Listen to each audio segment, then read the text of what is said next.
하나님 아버지, 우리의 믿음의 출발점이 주님이 되기를 원합니다. 우리가 날마다 성실함으로 성장하게 하시고 날마다 변화되어 주님 안에서 믿음 안에서 순종하는 자가 되기를 원합니다. 주여, 오늘도 우리 마음에 뜨거운 열정을 주셔서 무기력에서 벗어나게 해주시기를 원합니다. 맡겨진 일에 최선을 다할 수 있기를 원합니다. 예수 그리스도의 이름으로 기도합니다. 아멘.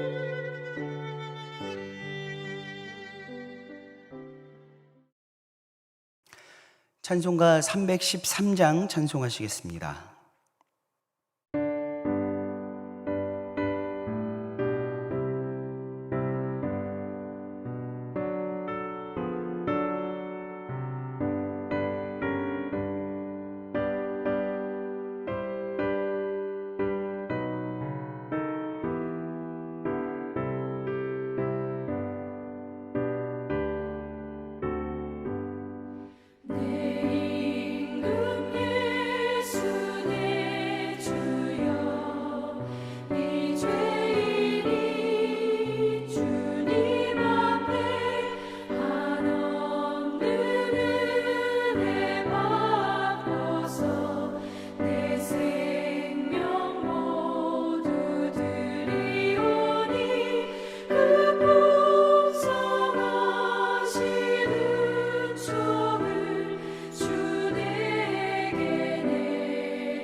오늘 우리에게 주신 하나님의 말씀은 시편 101편 1절에서 8절 말씀입니다.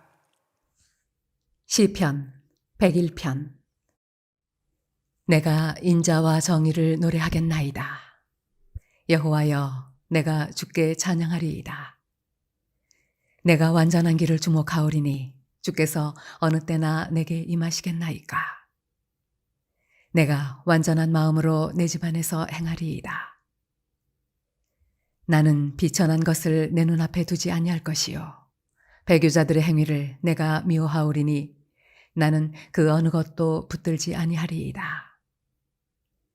사악한 마음이 내게서 떠날 것이니 악한 일을 내가 알지 아니하리로다.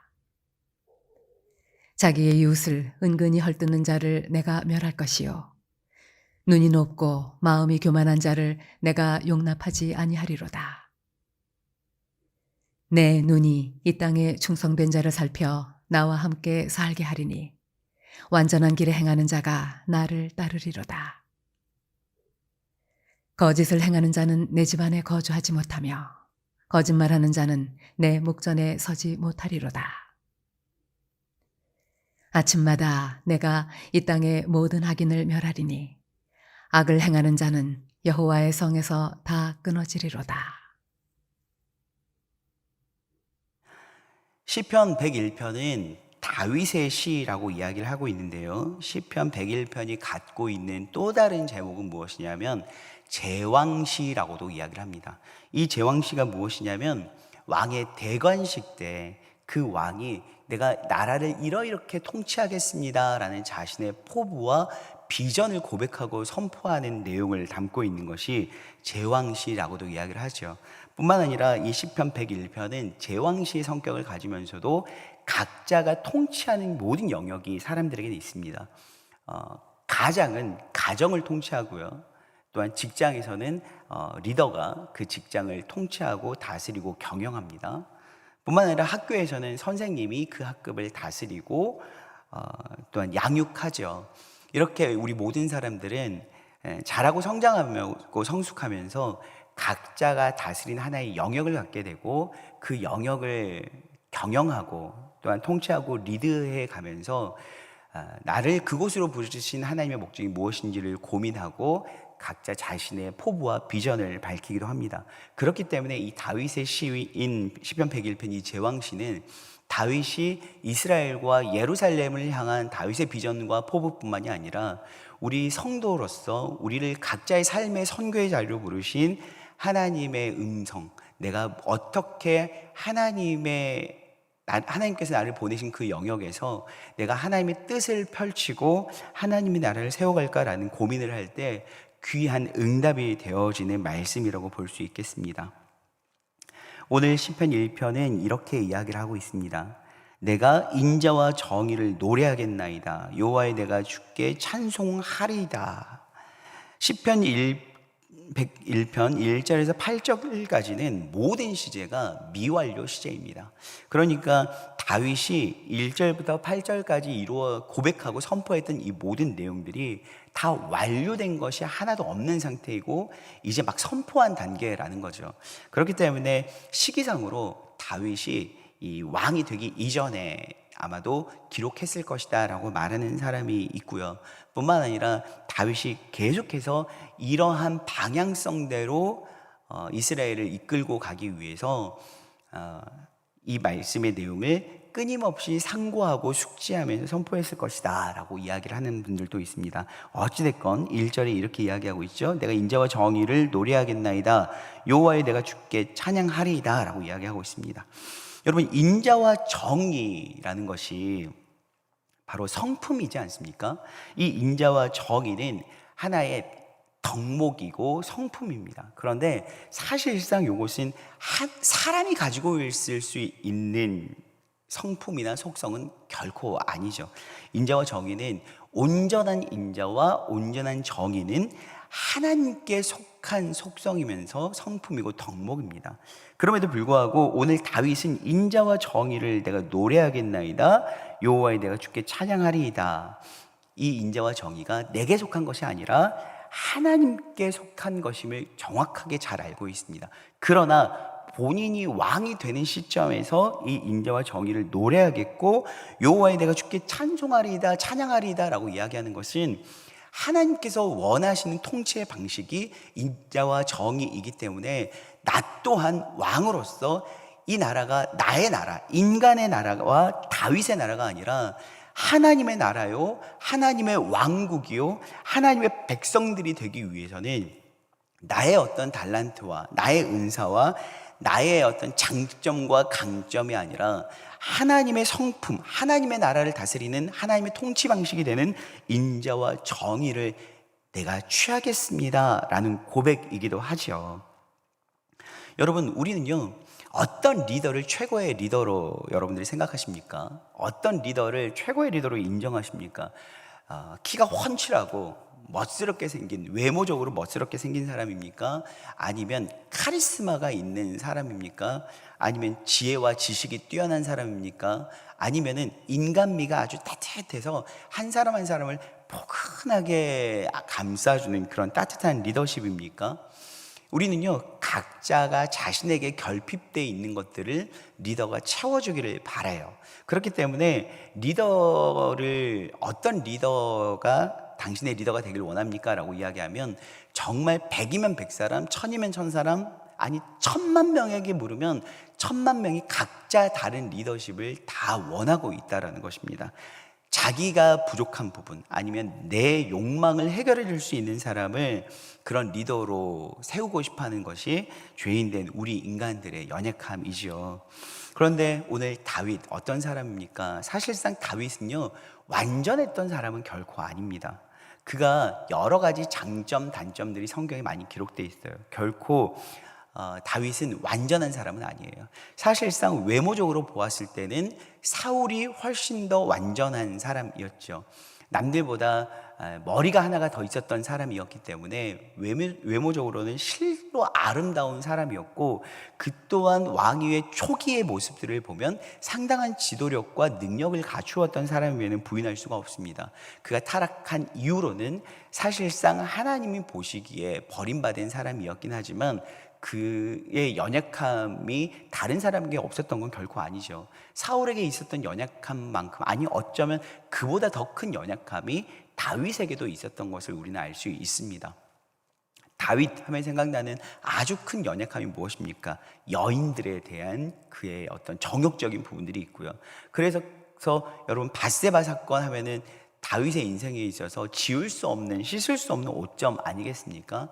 뿐만 아니라 여인들에 대한 정욕을 제어하지 못하고 자식들이 많았기 때문에 이 왕이 후계자를 결정할 때 상당한 많은 어려움과 또한 피 흘림이 있었던 것들을 우리는 볼 수 있습니다. 이처럼 다윗을 생각할 때 사울만큼 부족함과 연약함이 있었던 것을 알 수 있죠. 다윗뿐만이 아니라 솔로몬도 마찬가지고, 열왕기서를 보면은 북이스라엘과 남유다를 통치하는 많은 왕들을 바라볼 때에도 우리는 그것을 느낄 수가 있습니다. 그러나 하나님께서 다윗을 왜 최고의 왕으로 삼으셨고, 많은 역대기서나 열왕기서를 바라볼 때 다윗의 길로 갔다라고 이야기하는 선한 지도력, 선한 지도자의 이런 모델과 샘플을 다윗으로 삼았을까요? 다윗이 결코 연약함이 없었던 사람이 아니고, 다윗이 가졌던 연약함이 다른 왕들, 곧 사울처럼 버려졌던 왕들에 비해서 결코 작았던 것이 아니었습니다. 다윗은 자신의 모든 것들을 부정할 수 있었던 사람이었고, 자신의 연약함을 뛰어넘어서 하나님의 성품을 담고자 연약하지만 노력했던 사람이었기 때문입니다.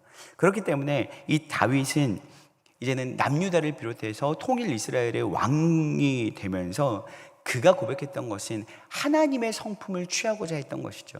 나에게 있는 탁월한 리더십, 사람들이 사울은 천천히요, 다윗은 만만입니다 라고 부추겨 세울 때에도 그것에 솔깃해서, 그래 나는 이런 장점이 있고 이런 강점이 있고 나에게는 이런 지도력과 은사가 있지라고 생각하고 만족하는 것이 아니라, 그는 절대적으로 이 예루살렘과 이스라엘은 오직 하나님이 다스리신다라는 것을 천명했습니다. 그렇기 때문에 그는 어떻습니까? 가장 먼저 통일 이스라엘의 왕이 되었을 때 그가 했던 일은 법궤를 모셔오는 것이었고, 이 예루살렘의 주인이 누구인가를 만천하에 공개하는 것이었죠. 그래서 그는 하나님만이 가지고 있는 그 완전한 속성이 되는 인자와 정의를 자신에게도 속하게 해달라고 기도하고 그것을 찬양하는 것입니다. 2절에 이렇게 이야기하고 있습니다. 내가 완전한 길을 주목하오리니 주께서 어느 때나 내게 임하시겠나이까. 내가 완전한 마음으로 내 집안에서 행하리이다. 완전한 길이 무엇입니까? 본인이 생각하고 빈틈없는 계획으로 추구하는 길이 아니라 주님께서 인도하시는 길이 완전한 길이라는 거죠. 뿐만 아니라 완전한 마음이 무엇입니까? 완전한 마음은 빈틈없이 전적으로 열심이고 열정적인 마음이 아니라 하나님이 나를 압도하시고 사로잡으면 되어지는 그 마음, 그 상태가 바로 완전함이라는 것입니다. 완전한 마음이죠. 다윗은 오늘 완전한 길을 주목하겠고 완전한 마음으로 내 집안에서 행하겠다라고 이야기하고 있습니다. 비록 자신은 완전치 않지만 완전하신 하나님이 나를 압도하시고 완전한 하나님께서 내 길을 인도해 가시면 나는 그 길을 따라가겠습니다. 그러할 때 비로소 완전합니다 라고 이야기를 하고 있다는 것입니다. 3절에 나는 비천한 것을 내 눈앞에 두지 아니할 것이요 배교자들의 행위를 내가 미워하리니 나는 그 어느 것도 붙들지 아니하리이다 라고 이야기합니다. 하나님께서 가장 싫어하는 것이 무엇일까요? 바로 거짓이시죠. 에덴 동산을 무너뜨렸던 것도 여러분 사단의 그 작은 거짓이었습니다. 완벽한 거짓이 아니라 살짝 말씀을 왜곡시켰던, 비틀어 버렸던 그 작은 거짓이 에덴 동산을 완전히 무너뜨려 버렸습니다. 그렇기 때문에 하나님이 무엇을 가장 싫어하시는가, 이것에 여러분 다윗은 귀 기울였다는 것이죠. 많은 대신들이 수많은 피드백을 했었을 것이고 또한 조사할 때마다 많은 민중들이 무엇을 요구하는지도 여러분 그는 알았을 것입니다. 그러나 사람이 원하는 것보다 하나님이 원하는 것이 무엇이고 사람들이 싫어하는 것보다 하나님이 싫어하는 것들이 무엇인지에 더욱더 귀 기울였다는 것입니다. 그래서 비천한 것을 눈앞에 두지 않겠고 또한 배교자들의 행위를 내가 미워하겠고 그 어떤 것도 붙들지 않겠다. 하나님을 떠나는 모든 것들은 내가 붙들지 않겠습니다 라고 이야기를 합니다. 4절 사악한 마음이 내게 떠날 것이니 악한 일을 내가 알지 아니하리다. 자기의 이웃을 은근히 헐뜯는 자를 내가 멸할 것이요 눈이 높고 마음이 교만한 자를 내가 용납하지 아니하리로다. 다윗은 오늘 그 하나님의 완전한 마음이 나를 압도할 때 하나님께서 싫어하시고 하나님께서 원하시는 것이 무엇인지 분별이 될 것을 믿었습니다. 그렇기 때문에 이 다윗은 오늘 시간 결정을 합니다. 내가 왕이 되어서 나라를 통치하고 이스라엘과 예루살렘을 다스릴 때에 작은 악부터 소홀히 하지 않겠다라는 것입니다. 내게 큰 이익이 오면 작은 악은 대부분 용납해버려요. 90의 이익이 내게 올 것 같으면 10%는 조금 안 좋고 분명히 속임이 있고 거짓이 있고 악이 있다라고 할지라도 많은 사람이 90의 이익이 있기 때문에 이걸 선택하는 거죠. 뿐만 아니라 리더들 같은 경우에는 대부분이 그런 결정을 내립니다. 왜냐하면 90이 유익하기 때문에. 여러분 사울이 어땠습니까? 사울이 아말렉 족속과의 전쟁 가운데에서 하나님이 분명히 진멸하라고 했음에도 불구하고 그가 하나님이 이런 걸 기뻐하실 수도 있어라는 자신의 생각이 그를 압도했을 때 그것을 선택했습니다. 좋은 살진 송을 가지고 와서 하나님께 제사 드리겠다는 생각은 분명히 10이면 10사람에게 물어봤을 때 굉장히 좋은 유익한 생각이라고 했을 것입니다.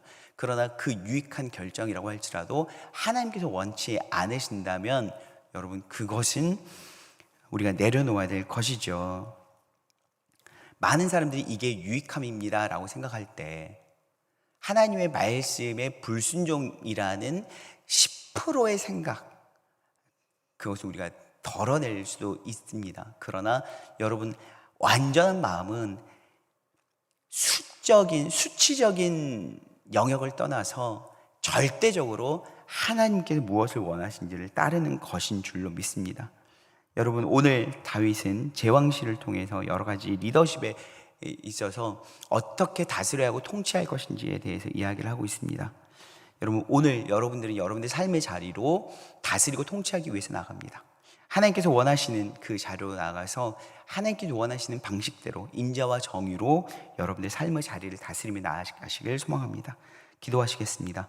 하나님 아버지, 저희들을 부르시고 사명을 주셔서 일하게 하시면 감사합니다. 아버지께서 주신 모든 일들을 아버지의 통치 원리로 잘 감당하게 하여 주시옵시고, 작은 일일지라도 충성을 다하는 자가 되게 하여 주시옵소서. 삶의 자리에서 하나님께서 보냄받은 그 자리에서 하나님의 통치 원리를 따라 순종하며 살아가게 하여 주시옵소서. 예수 그리스도의 이름으로 기도합니다. 아멘.